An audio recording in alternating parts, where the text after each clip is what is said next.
नमस्कार दोस्तों, मैं रवीश कुमार ईरान ले आया इजराइल को खत्म करने के लिए नई बैलिस्टिक मिसाइल। ईरान की बैलिस्टिक मिसाइल देखकर इजराइल में मची खलबली। बेंजामिन नेतन्याहू को हुआ जंग का आगाज। एक बार फिर से ईरान और इजराइल की बीच की जंग होती हुई नजर आया। फिर से ईरान की बीच की जंग होती हुई नजर आया। दोस्तों, और ईरान की साली पाराया की बीच की जंग होती हुई नजर आया का दोस्तों गारा ताहो पर रही है, क्योंकि इस बार ईरान ने कैसी चीज का आविष्कार कर दिया है जिसे देखने के बाद हर कोई हैरान है।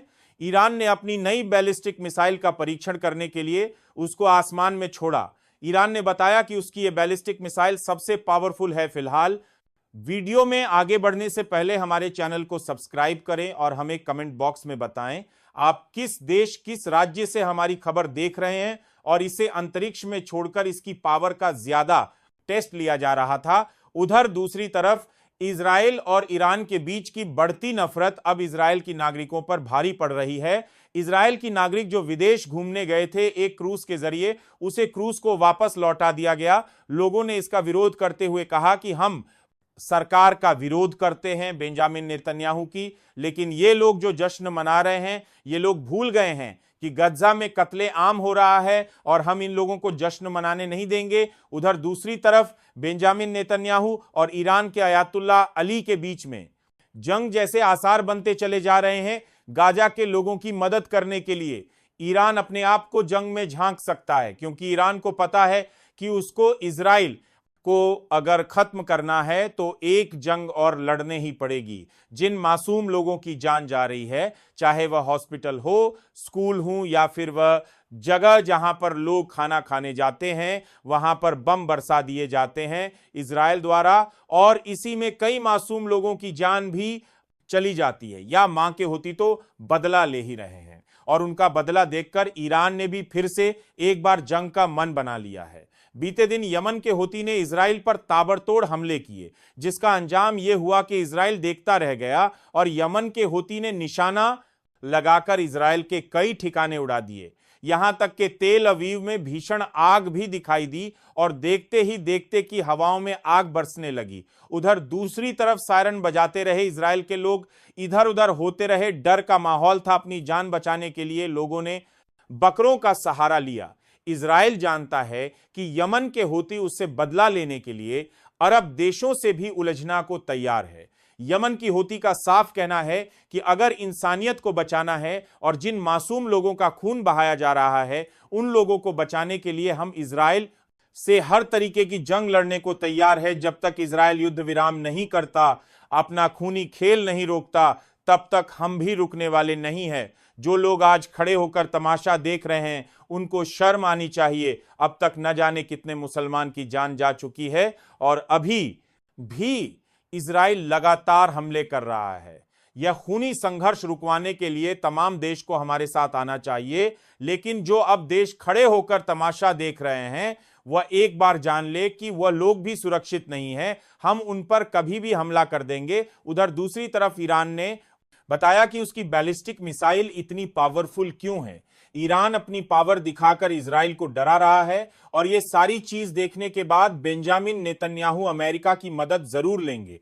हालांकि डोनाल्ड ट्रंप पहले ही बेंजामिन नेतन्याहू को पागल कह चुके हैं और साफ बता चुके हैं कि इजराइल के पीएम बेंजामिन नेतन्याहू पागल हो चुके हैं। वह हर जगह बम फेंकते फिर रहे हैं और इसीलिए अब अमेरिका ने भी अपना हाथ खींच लिया है। लेकिन डोनाल्ड ट्रंप की जान अब खतरे में आ गई है, क्योंकि ईरान के सबसे बड़े धर्मगुरु साले का आरोह है। लेकिन कराबीरा कार्य के लिए बेंजामिन नेतन्याहू पागल हो चुके हैं। डोनाल्ड ट्रंप को खत्म करने के लिए लोगों से चंदा जोड़ा है और अब तक 350 करोड़ रुपए जुड़ चुके हैं। ये देखने के बाद हर कोई हैरान है कि ईरान के सबसे बड़े धर्मगुरु डोनाल्ड ट्रंप को करने के लिए बेकाबू है। उन्होंने अपना सबसे पहला बयान तब दिया था जब डोनाल्ड ट्रंप ने ईरान पर हमला कर दिया था। तभी ईरान के सबसे बुजुर्ग धर्मगुरु ने कहा था कि हम डोनाल्ड ट्रंप की लाश देखेंगे और उसे कोई बचा नहीं सकता। इधर अपनी ताकत दिखा रहे हैं ईरान के सबसे बड़े धर्मगुरु, तो वहीं दूसरी तरफ अयातुल्लाह अली ऐसे हथियारों का आविष्कार कर रहे हैं जिससे कि इजराइल को 2 मिनट में खत्म किया जा सके। ईरान की यह पावर देखकर सारे देश हैरान हैं। ईरान ने बहुत कम समय में बहुत ज्यादा हथियार अपने पास इकट्ठे कर लिए हैं। उधर दूसरी तरफ इजराइल को रोकने के लिए यमन के हूती ने एक और जहाज उड़ा दिया है। जहाज उड़ाकर यमन की हूती जश्न मना रहे हैं। ये सारी चीज देखने के बाद इजराइल मन ही मन भड़ास निकाल रहा है, लेकिन उसकी मदद करने वाला कोई नहीं है। एक लौटा अमेरिका था जो बार बार उसकी मदद करने आ जाता था, लेकिन अब तो डोनाल्ड ट्रंप को भी इस बात का यकीन हो चुका है कि इजराइल बिना मतलब अरब देशों से पंगा लेता है और कहीं पर भी उठकर हमला कर देता है। ये सारी चीज देखने के बाद सबको यह लगने लगा है कि डोनाल्ड ट्रंप का दिमाग अब सही चल रहा है और इजराइल को अब सही पहचाना है। उधर दूसरी तरफ बेंजामिन नेतन्याहू ईरान की मिसाइल और परमाणु ठिकानों को नष्ट करने की सोच रहा है, क्योंकि वह जानता है कि अगर ऐसा नहीं किया तो उसके लिए सबसे बड़ी मुसीबत खड़ी हो जाएगी। ईरान इजराइल को रोकने के लिए तमाम चीज कर रहा है, लेकिन इजराइल एक बात अच्छे से जानता है कि उसने अगर लोगों को रोकने की कोशिश की तो उसका अंजाम क्या होगा। ईरान ने पहले ही कहा है कि अगर उसके परमाणु ठिकानों पर किसी ने बुरी नजर डाली तो इसका अंजाम भुगतने के लिए तैयार रहना। हमारे परमाणु ठिकाने सुरक्षित हैं और रहेंगे, लेकिन दुश्मन की निगाहें हमारे ऊपर हमेशा है और हम भी हर चुनौती को लड़ने के लिए तैयार हैं। जो लोग हमारे बेईमानी कर रहे हैं उन लोगों को छोड़ नहीं जाएगा, उन लोगों को खत्म करने के लिए हमारे पास पूरा प्लान है। अब ये जंग दुनिया देखेगी और हमें रोकने वाला कोई नहीं होगा, क्योंकि ईरान अपने दम पर लड़ाई लड़ता है। इजराइल की नाकामयाबी और उसका डर उसके लिए सबसे बड़ी मुसीबत बनता जा रहा है। ईरान ने अपनी ताकत दिखाकर, अपने हथियार दिखाकर दुश्मन को कमजोर कर दिया है और अपने ही दम पर वह यह लड़ाई लड़ रहा है। यमन के हूती भी इजराइल को खत्म करने के लिए ताबड़तोड़ हमले कर रहे हैं। अब तक अगर किसी ने दादा का बदला सबसे सही तरीके से लिया है तो वह यमन के हूती है, जिन्होंने इतना परेशान कर दिया है कि इजराइल न सिर्फ अपने देश पर बड़े हमले झेल रहा है, बल्कि उसकी लाल सागर में बिजनेस भी नहीं करने दे रहे हैं। यमन के हूती, जहां इजराइल या इजराइल के दोस्त लोगों का जहाज नजर आता है, यमन के हूती उसको उड़ा डालते हैं। ये सारी बातें देखकर अमेरिका ने भी इजराइल का साथ देने से इनकार कर दिया है। हर कोई अमन के हूती से डरता है और उनकी ताकत इतनी के लोग देखकर हैरान हो जाते हैं। उधर ईरान इजराइल के उन ठिकानों पर नजर रख रहा है जिन पर ईरान हमला करेगा।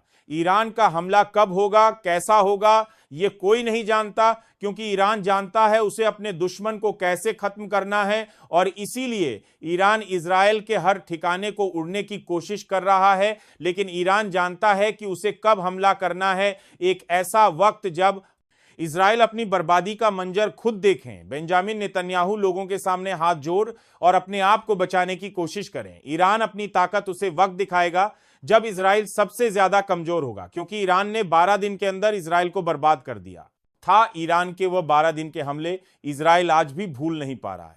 इजराइल में इतनी तबाही मचाई थी कि ईरान की ताकत देखकर हर कोई हैरान था। हर कोई यह सोचने को मजबूर था कि आखिरकार ईरान के पास इतनी ताकत कैसे कैसे उसने अमेरिका जैसे देश पर भी हमला कर दिया। और ये सारी चीज देखने के बाद हर कोई हैरान था। सबके मन में सिर्फ एक ही बात चल रही थी कि अगर बना है तो सिर्फ ईरान, जिसने बिना बिना डरे अमेरिका पर हमला कर दिया।